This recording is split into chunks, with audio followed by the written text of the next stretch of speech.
हाँ, hello everyone, स्वागत है आप सभी का आज के क्लास में। आप लोगों को जिस वैकेंसी का सबसे ज़्यादा इम्पोर्टेंट था, Allahabad high court RO ARO का, उसकी वैकेंसी आ चुकी है। ठीक है, तो इस वैकेंसी से रिलेटेड जितनी भी इम्पोर्टेंट चीज़ें हैं, है ना, जैसे इसका सिलेबस, फॉर्म कब से कब तक भरा जाएगा, एज, है ना, इसके अलावा इसमें रिजर्वेशन या पोस्ट कितनी है, वो सारी चीज़ें हम इस पर बात करेंगे एक एक करके। ठीक है, तो स्टार्ट करते हैं हम लोग आज का अपना। देखिए, अभी एनटीए ने पब्लिश की है कि आरओ एआरओ में, ये देखिए, ये जो पहला चैप्टर है इसमें आपको introduction, vacancy, reservation, eligibility criteria, ये प्रोसीजर क्या होगा, है ना, मार्किंग स्कीम क्या होगी, तो अलग अलग चैप्टर में सब कुछ चीजें बताई हैं। बट ये मतलब पूरा हम लोगों के लिए उतना ज्यादा काम का नहीं है, काम का तो है हमारे, लेकिन जो मेन है हम लोग केवल उस पर डिस्कस करेंगे। देखिए, सबसे पहले कि एग्जाम जो फॉर्म 1 जून से स्टार्ट हो गया फॉर्म भरने का डेट, तो आपको 1 जून का डेट याद रखना, यानी आज से फॉर्म फिल करना स्टार्ट हो गया है और लास्ट डेट जो है वो है 21 जून 2026। ठीक है ना। यदि जो हम लोग को फीस भरने का लास्ट डेट है वो है 22 जून। ठीक है ना, कौन सा 22 जून, तो आपको 21-22 ये दो डेट याद रखना है। इसके अलावा जो फीस होगी, तो यदि कोई व्यक्ति जनरल कैटेगरी का है और ओबीसी कैटेगरी का है, उसके लिए फॉर्म की फीस 1200 रुपए है। ठीक है ना, 1200 रुपए है। और कोई व्यक्ति जो SC ST या EWS कैटेगरी का होगा, उसके फॉर्म की फीस होगी 1000 रुपए। ठीक है, ये चीज आपको ध्यान रखना है।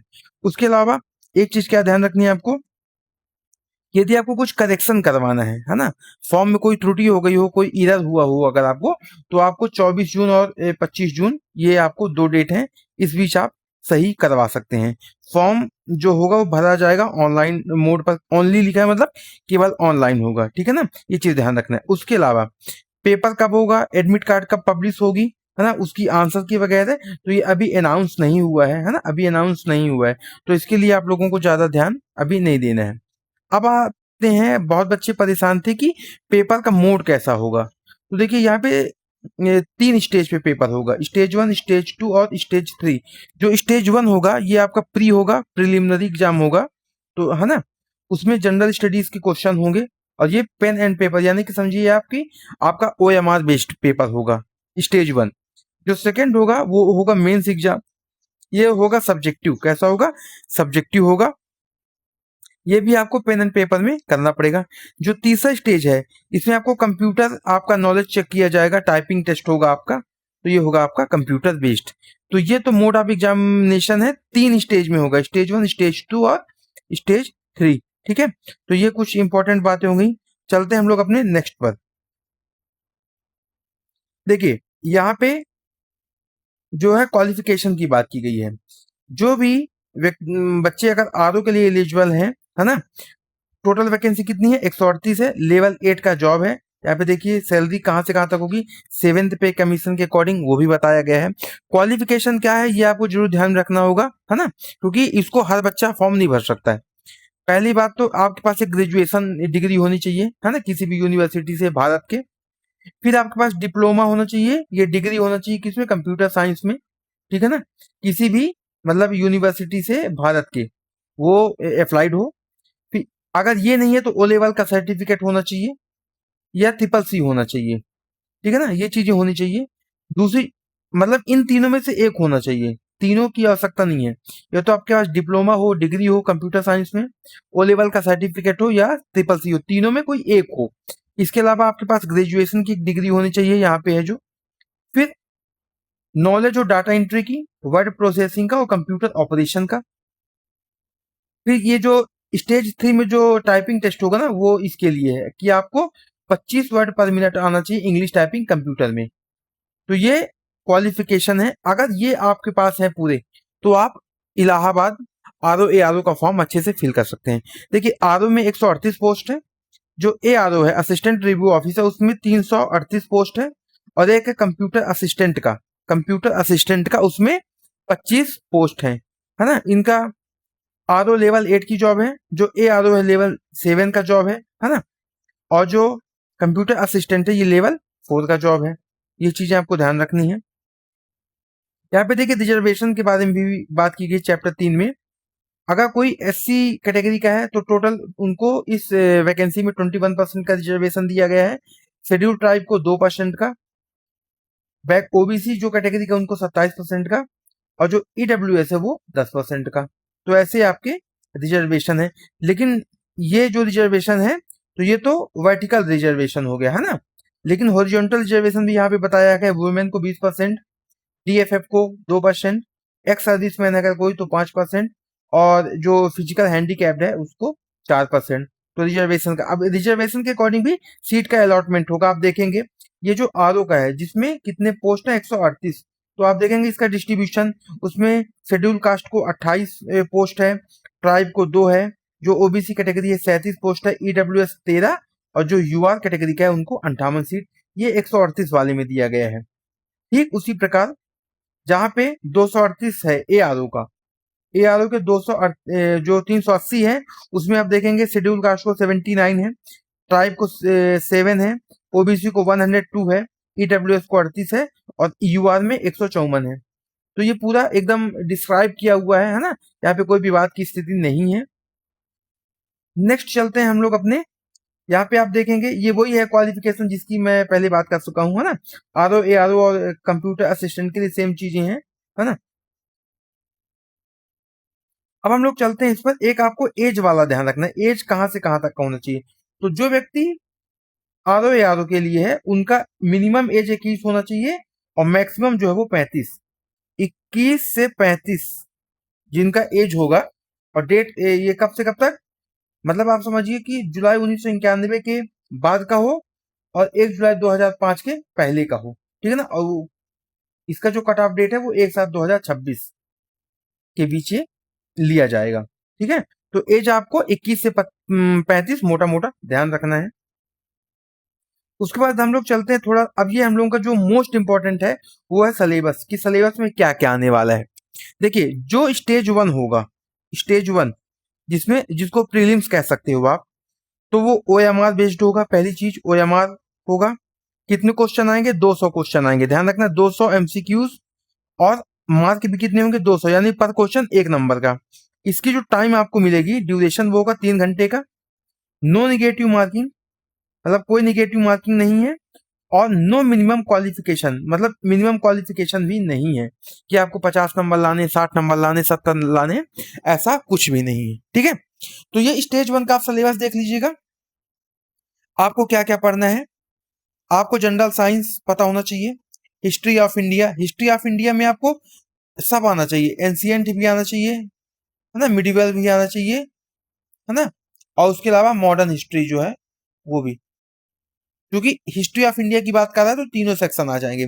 फिर Indian national movement, Indian polity यानी भारतीय संविधान, economy and culture, Indian agriculture, commerce and trade, ठीक है ना, वाणिज्य व्यापार, भारतीय कृषि, ये सब आ जाएंगे। पॉपुलेशन आ जाएगा, यानी कि जनगणना वाला पार्ट आ जाएगा, सेंसस वाला। इकोलॉजी एंड अर्बनाइजेशन, है ना, इन इंडियन कंटेक्स्ट लिखा है, भारत भारत के संदर्भ में पूछेगा, ठीक है ना। वर्ल्ड ज्योग्राफी यानी विश्व का भूगोल, and geography and resources of India, Bharat के संसाधन, इसमें आपको खनिज हो गया, ऊर्जा संसाधन हो गया, है ना, काफी सारी चीजें वो सब आ जाएगा। Current national and international important, यानी कि करंट अफेयर्स भी है इसमें। जनरल एप्टीट्यूड यानी मैथ्स रीजनिंग आ जाएगा। Special knowledge regarding education, culture, agriculture, industry, trade, living and social tradition of Uttar Pradesh, यानी देखिए यूपी को को डाला हुआ है, मतलब यूपी के बारे में भी आपको जानकारी होना चाहिए, यूपी के एजुकेशन के बारे में, कल्चर के बारे में, एग्रीकल्चर के बारे में, इंडस्ट्री के बारे में, ट्रेड हो गया, व्यापार हो गया, लिविंग एंड सोशल जो ट्रेडिशंस होते हैं यूपी के, वो आपको जानकारी होनी चाहिए। नॉलेज ऑफ जनरल इंग्लिश यानी सामान्य अंग्रेजी, यानी कि समझ 10th लेवल का, कहाँ का, 10th लेवल की इंग्लिश, एंड जनरल हिंदी आप ग्रेजुएशन लेवल, ठीक है ना। तो जनरल जो इंग्लिश है वो 10th लेवल का होगा, और जो हिंदी होगा वो ग्रेजुएशन लेवल का होगा। लास्ट में क्या है, एलिमेंट्री नॉलेज ऑफ कंप्यूटर, मतलब कंप्यूटर का जो आरंभिक ज्ञान होता है, शुरुआती नॉलेज होना चाहिए, जैसे हार्डवेयर, सॉफ्टवेयर, इनपुट आउटपुट, ये सब सारी चीजें आपको पता होनी चाहिए। तो ये जो पूरे टॉपिक हैं, इससे आपके 200 क्वेश्चन बनेंगे, और नंबर कितने होंगे, 200 नंबर होंगे, ठीक है ना, 200 नंबर होंगे। और अच्छी बात क्या है कि माइनस मार्किंग नहीं है, 3 घंटे का टाइम है, ड्यूरेशन कितना 3 घंटे का, ये आपको ध्यान रखना है। जब आप स्टेज 2 में आएंगे, स्टेज 2 जिसको मेंस बोलेंगे, इसमें देखिए क्या क्या है। स्टेज 2 में लिखा है stage 2 will be conventional type in pen and paper, मतलब वो लिखने वाला होगा। कितने नंबर का होगा? 150 नंबर का होगा। कितने का होगा? 150 नंबर का होगा। ड्यूरेशन होगा 2 घंटे का होगा। इसमें आपको मिनिमम क्वालिफाइंग मार्क्स है। देखिए प्री में यानी स्टेज 1 में मिनिमम जो क्वालिफाइंग मार्क है वो नहीं है, बट इसमें है आपको 150 में 50 नंबर पाने ही पड़ेंगे, यानी कि लगभग एक तिहाई नंबर आपको लाने पड़ेंगे, ठीक है ना। अच्छा, ये आप देखेंगे अलग अलग पार्ट में, जो स्टेज 2 है वो अलग अलग पार्ट में है।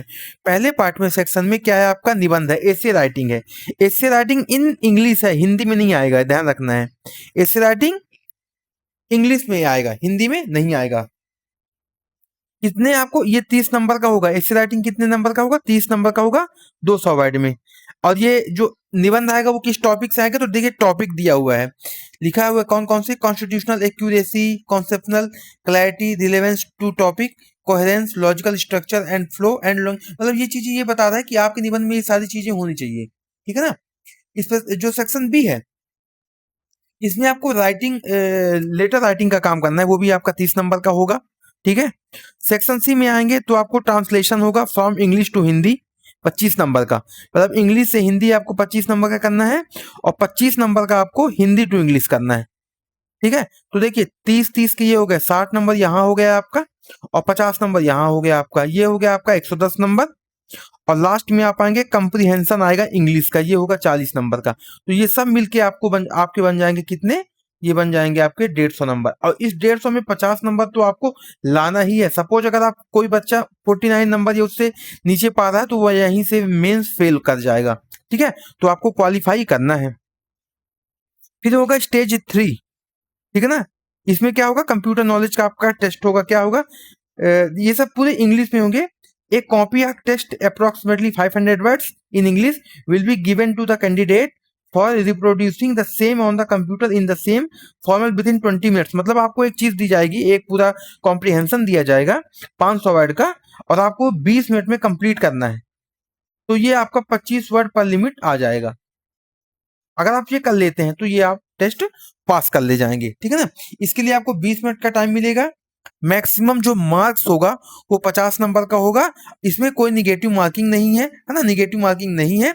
लेकिन मिनिमम क्वालिफाइंग मार्क्स से आपको 25 नंबर तो पाना ही है। इसमें 50 में 25 नंबर आपको लाने हैं। तो ये पूरा प्रोसेस है, सिलेबस है ना, ये चीज आपको ध्यान में रखनी है। तो ठीक है, आप लोग जाइए, फॉर्म आज से भरना स्टार्ट हो गया है, आप लोग फॉर्म फिल करिए, ठीक है ना।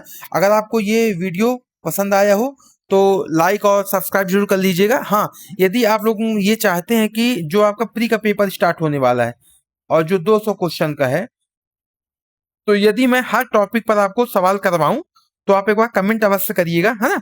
और मैं इसका आज नहीं तो कल से मैं ये क्लास स्टार्ट कर दूंगा, ठीक है ना। तो मिलते हैं हम लोग अपने नेक्स्ट क्लास में। धन्यवाद।